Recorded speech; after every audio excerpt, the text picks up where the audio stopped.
ഇത് ഇത്രയും നന്നായിട്ട് സംസാരിച്ചു, ഇത്രയും എനിക്ക് സംസാരിക്കാൻ അറിയാം. അവിടെ ഇത് ഞാനും പോയി സോറി ഇങ്ങനെ ചൂടെടുത്തു പറഞ്ഞിരിക്കുകയായിരുന്നു. പക്ഷെ അത് തെറ്റാണ്. നിങ്ങൾ ഇത്രയും പേര് ഇരിക്കുമ്പോൾ നിങ്ങളുടെ ആയിരുന്നു തെറ്റാണ്. സോറി. ബാംഗ്ലൂരിൽ നേരെ എയർപോർട്ടിൽ ഇറങ്ങി നേരെ ഫംഗ്ഷൻ നമ്മൾ കാണാൻ. സോ എനിക്കിവിടെ എത്താൻ സാധിച്ചത് വളരെയധികം സന്തോഷം. നിങ്ങൾ ഓരോരുത്തരുടെ ഇങ്ങനെ സന്തോഷമായ ഒരു മുഖം കാണുമ്പോൾ തന്നെ ഒരു ഭയങ്കര സന്തോഷം തോന്നുന്നു. സ്റ്റേജിൽ കയറിയപ്പോൾ തന്നെ എല്ലാവരും ഗ്രീറ്റ് ചെയ്തത് തന്നെ കണ്ണൂരിലേക്ക് സ്വാഗതം എന്ന് പറയുന്നത് പോലെ തന്നെ എല്ലാവരും കൈ കെട്ടി സ്വാഗതം ചെയ്യുന്നത് വളരെ വളരെ നന്ദി. എനിക്കിവിടെ നിങ്ങൾ വന്ന് നിൽക്കുന്നത് തന്നെ ഒരു വളരെ ഈ ഒരു നമ്മുടെ CM നടത്തുന്ന അവരെ പിണറായി മാത്രമല്ല പിണറായി പെരുമ എന്ന് പറഞ്ഞ ഈ ഫംഗ്ഷനിൽ എന്നെ ക്ഷണിച്ചത് എനിക്ക് വളരെയധികം ബഹുമാനവും സന്തോഷം തോന്നുന്നുണ്ട്. അതിന് പ്രത്യേകിച്ച് ഞാൻ നന്ദി പറയുന്നത് നമ്മുടെ എല്ലാവർക്കും അറിയാവുന്ന സൂര്യ കൃഷ്ണമൂർത്തി അദ്ദേഹമാണ് എനിക്ക് ഫോൺ ചെയ്ത് വിളിച്ച് പറഞ്ഞത് ഇങ്ങനെ ഒരു ഫംഗ്ഷൻ ഉണ്ട് ശാന്തികാരം.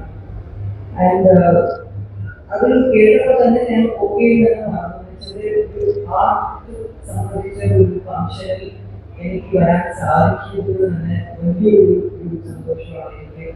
അത് കേരളത്തിൽ എവിടെയായാലും ഞാൻ എപ്പോഴും എത്തുന്നതാണ്. എനിക്ക് എത്രയും പ്രിയപ്പെട്ടതാണ് കേരളം.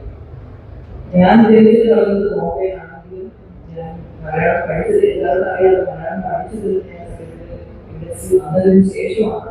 1981 ഞാൻ ഇൻഡസ്ട്രി വന്നു. അതിനുശേഷം ലിറ്ററേച്ചർ പഠിക്കുമ്പോൾ മലയാളത്തിൽ ABC എനിക്കറിയില്ല.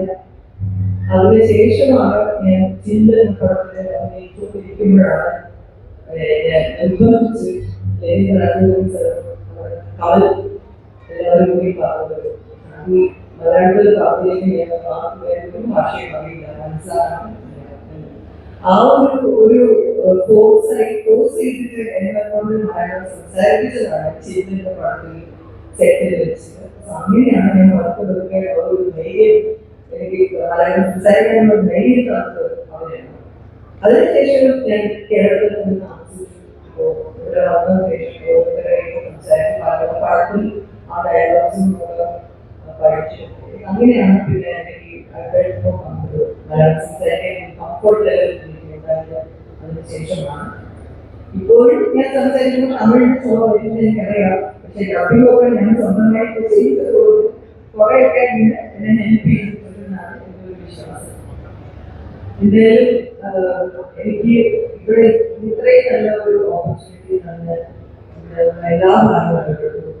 എനിക്ക് ഇവിടെ ഈ ഉദ്ഘാടനത്തിന്റെ സമയത്ത് തന്നെ എനിക്ക് വരാൻ സാധിച്ചത് വളരെയധികം സന്തോഷം. ആർട്ട് തീർച്ചയായിട്ടും ഇങ്ങനത്തെ ഒരു അറ്റ്മോസ്ഫിയറിൽ വലിയൊരു ഭാഗ്യമാണ്. എല്ലാവരെയും നമ്മുടെ വേണുഗോപാലിന്റെ ഗാനമേള കേൾക്കാൻ വേണ്ടി താല്പര്യപ്പെട്ടിരിക്കുകയാണെന്ന് അറിയാം. ഞാനും അതിലൊരാളാണ്.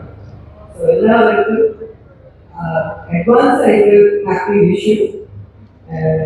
എല്ലാ നന്മകളും ഉണ്ടാവട്ടെ. Thank you.